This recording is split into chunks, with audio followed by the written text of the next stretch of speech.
love this story so much. Siblings Chase and Layla Harding are on a mission to make seniors smile. They're joining me now to tell me why. Good morning, guys. So good to have you this morning. Morning. So, I really, sometimes we talk about our young people and what they're doing and what they're not doing, and there's so many young people who are making such a tremendous difference. And we also sometimes like to talk about how removed younger folks are from older folks, and that's not always the case. If I one thing with we're gonna look for granny, right? Because that's how things are. Yeah. That has motivated you guys to start a business. Well, really, is that a non-profit? It's a non-profit. A non-profit. I'm going to give the lady the first opportunity. Chase, if that's okay. Yeah, sorry. Tell me a little bit about how this organization was born. Well, during COVID, we realized that we weren't able to see our grandparents a lot. And we loved visit our grandmas and grandpas. And we realized that a lot of other people out there weren't able to visit theirs. So there are a lot of elderly people who are lonely during the time. So we just thought that it would be nice to spend company with them. And we carried that out of COVID as well. How did you manage to keep that link during COVID with the constraints that existed? How did you manage to do that? FaceTime? WhatsApp calls? What did you do?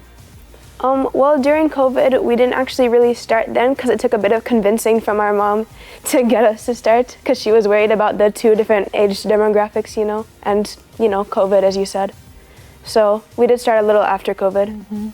Boy, tell me a little bit about this, getting this off the ground, Chase. How difficult was it? Well, first you had to convince mommy. Yeah, we had to convince mom, which was pretty easy, because she loves her parents, and same thing with my dad. So she approved of it, and we started. We made an Instagram account. We made a Google Forms link. That's where we would find our clients and get all their information. And we just started getting clients. We made games, and we would just go hang out with them. And my heart can't take it, you guys, honestly. So you put the Google form out, you created an Instagram account, and you asked people to do what? So the Google Forms is to list your interests. So you'd have stuff like what board games, what genre of music, knitting, gardening, tech, stuff like that. And when we get those responses from the forms, we would... From the seniors? Yes, from the seniors. We would look into it and look what can we bring to them, what board games do we have, and just how can we help them and spend company time with them, really. Yeah. And so after COVID, you guys hit the road? Yeah. So tell me what you do, Layla. So you have the information from the form. What do you then do? Well, we have the information. Then, as Shay said, we look into it and see what we can provide. Sometimes we make games on our own, like at home, out of cardboard and stuff, and we take inspiration from, Instagram and things we see online as well. And then we bring those to them and we ask, hey, would you like to play a game? And then they play and they have a great time. And it's just so wonderful to see them all smiling. You physically go to the locations? Yes. My heart can't. Honestly, what's it like hanging out with folks who are so much older than you? I mean, people would think Jason and Layla would really much prefer to go to a party, hang out with their own age group, but this obviously brings you great joy.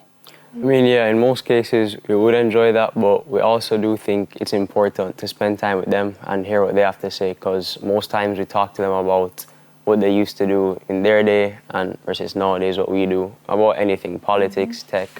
So I think it's really good just to know the history of where everything started. And what do they talk outside of back in the day?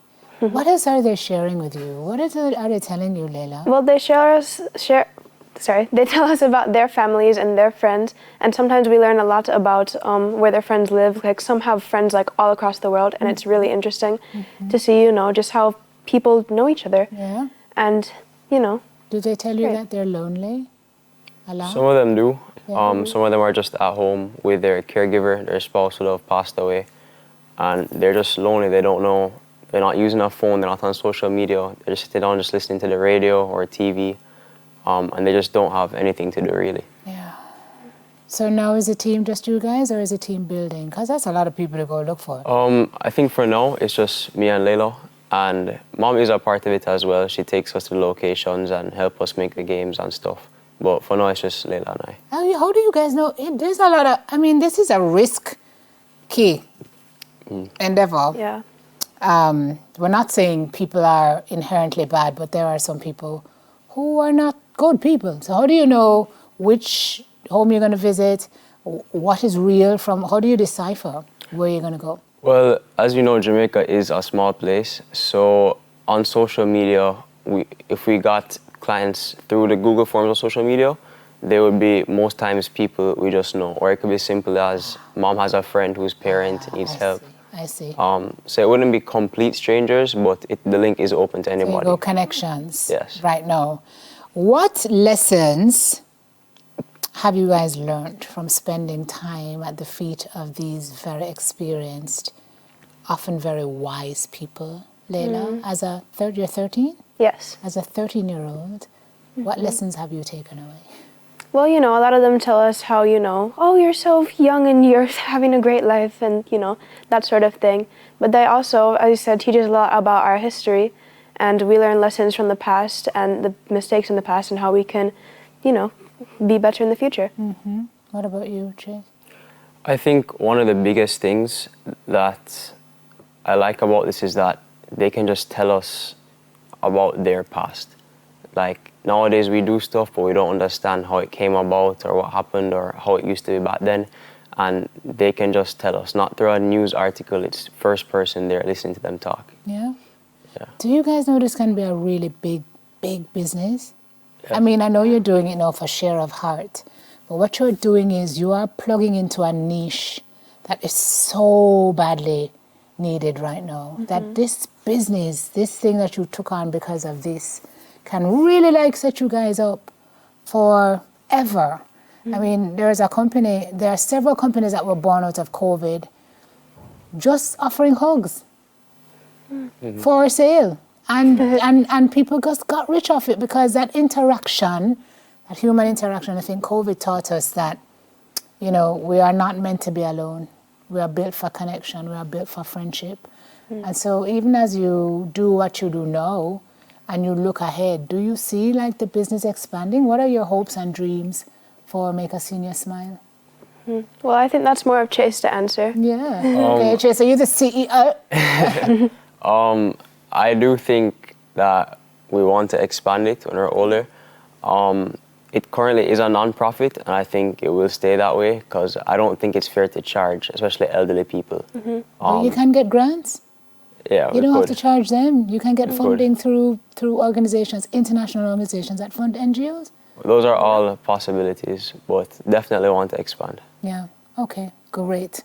If there is someone watching this morning who would love for you two young people, sweet young people, to come and sit with them, what do they do? Where are you in social? Well, we're on Instagram at Make a Senior Smile, as is on our shirts. And they can just fill out the intake form in the bio, and we'll see. Okay. Make a Senior Smile, elderly care by teens who care. Ladies and gentlemen of Jamaica and the diaspora, you know, our Gigi said there's nothing wrong with Jamaica that can't be fixed with what is right with Jamaica. And these two young people are what is right, an example of what is right with Jamaica. It makes me very emotional because, you know, my dad has lost his wife. I've lost my mom to COVID. And I know loneliness is an issue for so many people, that what you are doing is making a big difference. Give them an award, people. Give them something. Corporate Jamaica, jump in and recognize the work that these young people are doing because it is game-changing and also life-saving. Don't take what I'm doing simple. It's not simple. Guys, good job. Really proud of you. Just met you. Thank you. Really proud of you. It shows your heart. And I'm sure your parents are very proud of us. And your grandparents. You want to say good morning to anybody before you go? Yes. Well, it's our dad's birthday today. Jeremy Harding, happy birthday, Dad. Happy birthday. Is Jeremy your dad? Yeah. Yes. Look at that. Jeremy, you come from good stock. Excellent. Hi, Jeremy. How are you? Who else? Mom's outside as well, Nino. Yeah. Hi, Mom. And I guess our grandparents. Okay, I was waiting for the grandparents. Inspired this. Yeah, fantastic work. Nina and Jeremy, you did good. You did real good. Co-founders of Make a Senior Smile, Chase and Layla Harding. Thank you, guys. All the best. I'm waiting for my T-shirt. Still to come, furniture and decor designs, trends with the design diva. That's after this. Soon come.